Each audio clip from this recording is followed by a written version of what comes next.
kuna kijana Asmani Salum, mwanafunzi wa form 2, alikamatwa na mamba katika mto Wame.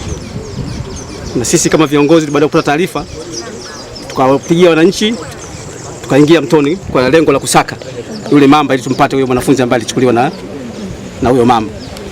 Majuzi tumehangaika kutwa nzima tukumpata.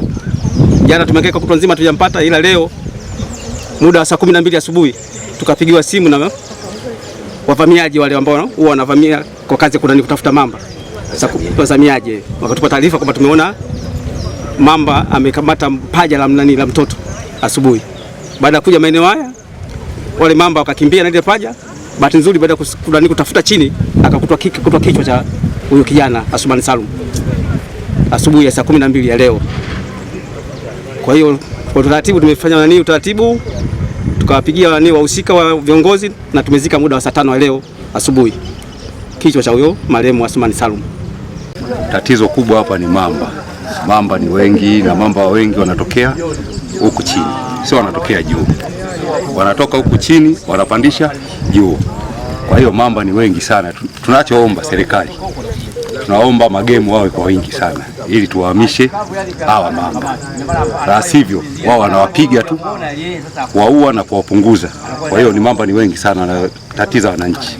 Sisi kama wananchi sasa hivi tunachukua hatua za kujikinga ili kutokufika mtoni. Ni tukio ambalo linasikitisha na ni tukio la huzuni kwa sababu hakuna ambaye ametegemea, hakuna ambaye ametarajia.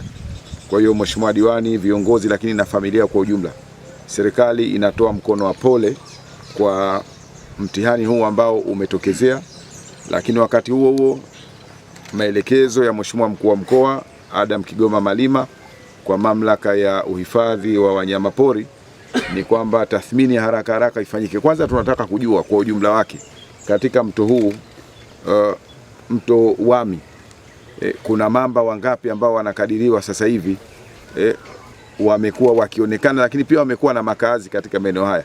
Tunafahamu ziko nyakati ambazo si nyakati zote ambao kunakuwa na mamba, lakini kipindi cha mvua kubwa lazima tukubali kwamba wanyama hawa huwa wanahama kutoka eneo moja kutembea kwenda maeneo mengine. Kwa hiyo hata ndugu zetu ambao wanafanya shughuli hizi za kutafuta pengine samaki na nini, ni kipindi hiki ni kipindi ambacho kinatakiwa kuwa na tahadhari kubwa.